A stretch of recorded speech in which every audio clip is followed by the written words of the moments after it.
Hi guys, आज हम लोग सीखने वाले हैं सेमी ऑटोमेटिक वॉशिंग मशीन का कंप्लीट वायरिंग और इसमें कौन कौन से कंपोनेंट होते हैं और किस कंपोनेंट का क्या काम होता है।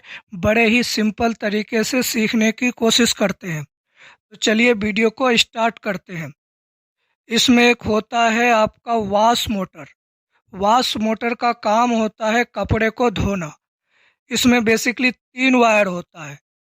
एक आपका कॉमन होता है, एक रनिंग होता है, एक स्टार्टिंग होता है। हम यहाँ पे मान लेते हैं कि ये ब्लैक वाला वायर आप कॉमन है और ब्लू वाला वायर रनिंग है और रेड वाला वायर स्टार्टिंग है।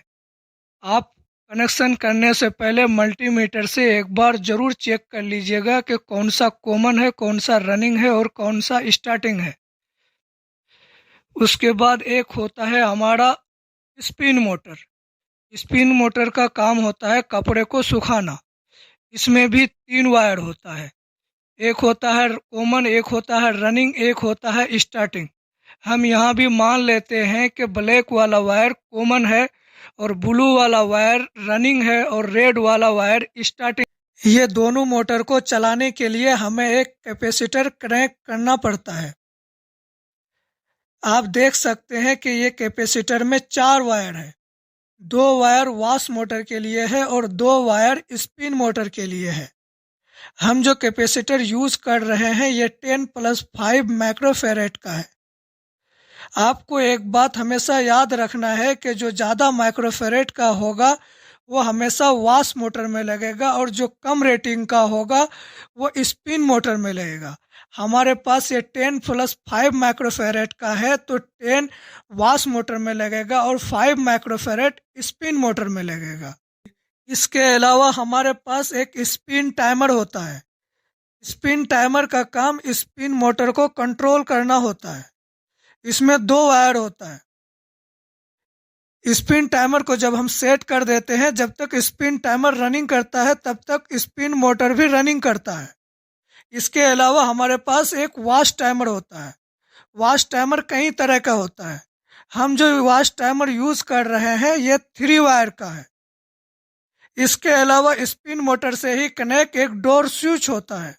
डोर स्विच का काम जब डोर ओपन होता है तो स्पिन मोटर बंद हो जाता है और जब डोर क्लोज होता है तो स्पिन मोटर चालू हो जाता है। तो चलिए पूरे कंपोनेंट का प्रॉपर कनेक्शन करते हैं। इसके लिए हमारे पास जो केबल आता है उसमें एक न्यूट्रल होता है और एक फेज होता है। तो सबसे पहले हम न्यूट्रल का कनेक्शन करते हैं। न्यूट्रल वाला वायर जो है ये वॉश मोटर के कॉमन वाले वायर में लगेगा और स्पिन मोटर के कॉमन वाले वायर में लगेगा। सबसे पहले हम वॉश मोटर के कॉमन वाले वायर में न्यूट्रल कनेक्ट कर देते हैं और स्पिन मोटर के कॉमन वाले वायर में न्यूट्रल कनेक्ट कर देते हैं। आपको एक बात याद रखना है कि जो न्यूट्रल है वो वॉश मोटर के कॉमन वाले वायर में लगेगा और स्पिन मोटर के कॉमन वाले वायर में लगेगा।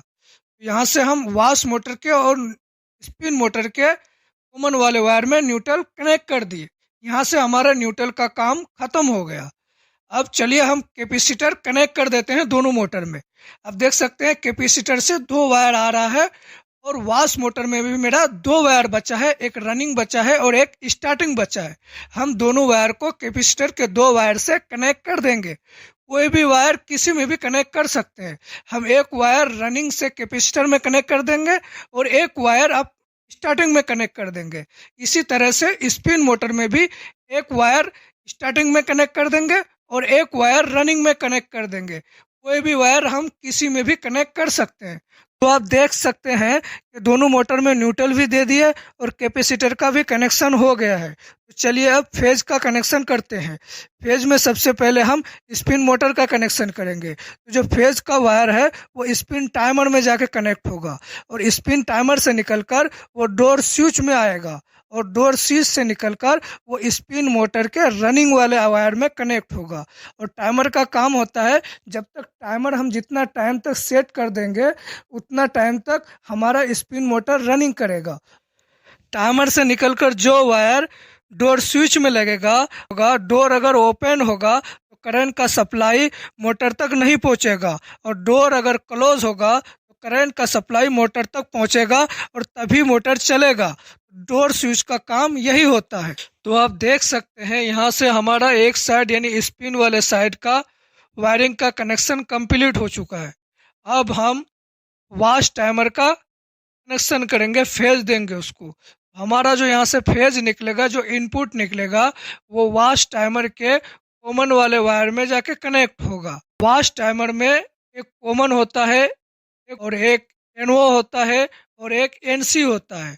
हम मान लेते हैं कि हमारा जो रेड वाला है ये कॉमन वायर है और ग्रीन वाला एनओ है और जो बचा है वो एनसी है। आप कनेक्शन करने से पहले चेक कर लीजिएगा कि ये वॉश टाइमर का कौन सा वायर कॉमन है, कौन सा एनओ है या कौन सा एनसी है। तो हमारा ये रेड वाला कॉमन है, तो हम यहाँ से जो फेज इनपुट निकलेगा वो वॉश टाइमर के कॉमन में जाके कनेक्ट कर देंगे। और एनओ से जो वायर निकलेगा, एनओ से वॉश टाइमर के वायर जो निकल कर आएगा वो वॉश मोटर के रनिंग वाले वायर में जाके कनेक्ट हो जाएगा। तो वहाँ से हम एनओ का वायर वॉश मोटर के रनिंग वाले वायर में जाके कनेक्ट कर देते हैं। उसके बाद जो हमारा एनसी से जो कनेक्शन निकलेगा, जो वायर निकलेगा, वो वॉश मोटर के स्टार्टिंग वाले वायर में जाके कनेक्ट हो जाएगा। इससे हमारा क्या होगा कि जब हम टाइमर को सेट करेंगे तो थोड़ी देर के लिए हमारा कॉमन से थोड़ी देर के लिए एनओ में करंट आएगा और उसके थोड़ी देर बाद एनसी में आएगा। इससे हमारा थोड़ी देर के लिए हमारा वॉश मोटर क्लॉकवाइज घूमेगा, उसके बाद थोड़ी देर बाद एंटी क्लॉकवाइज घूमेगा। हम जितना देर तक टाइमर को सेट कर देंगे उतना देर चलने के बाद हमारा कॉमन वायर एनओ और एनसी को करंट सप्लाई बंद कर देगा। उसके बाद हमारा मोटर बंद हो जाएगा। आप देख सकते हैं यहाँ से हमारा पूरे washing machine wiring connection complete हो चुका है। अगर आपको वीडियो पसंद आए तो लाइक, शेयर एंड सब्सक्राइब ज़रूर कर दीजिएगा।